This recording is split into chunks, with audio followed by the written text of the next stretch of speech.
So it's New Year's Eve 2022. I'm in Glenview, Illinois, taking a walk by this little lake, listening to the ice crack because it's a sunny day and it's warm enough.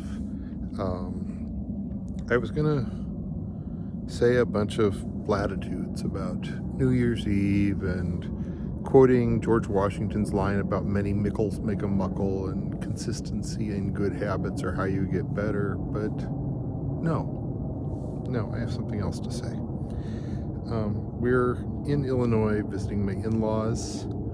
My father-in-law has rapidly increasing dementia.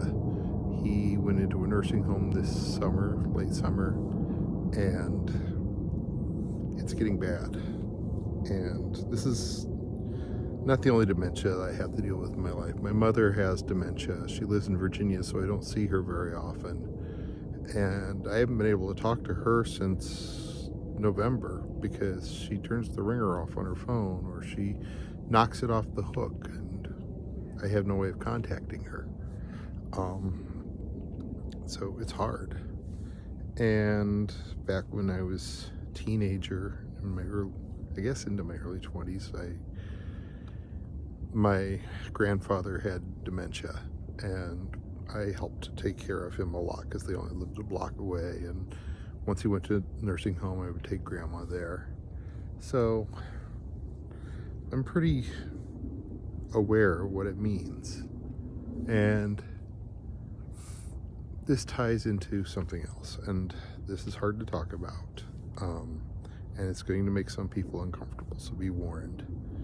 Ever since I was a teenager, probably, I've basically been suicidal, but not I'm going to kill myself because life is meaningless and nobody loves me this week suicidal, but always the idea is to die at the end of a long and fruitful and hopefully happy life.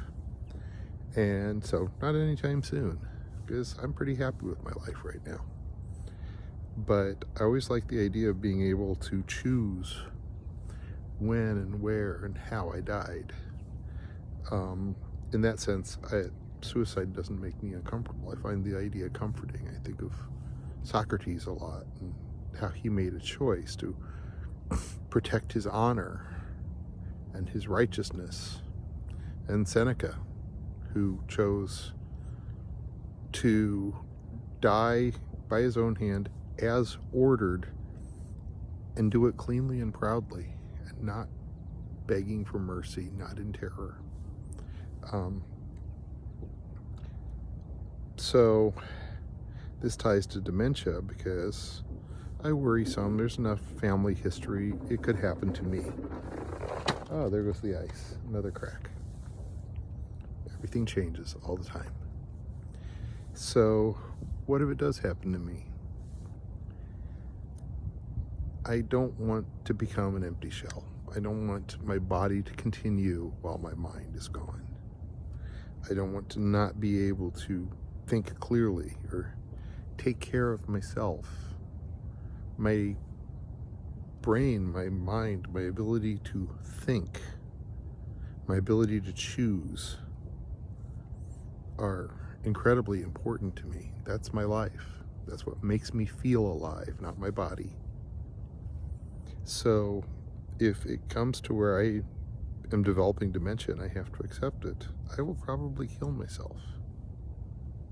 And I don't think that's a bad decision.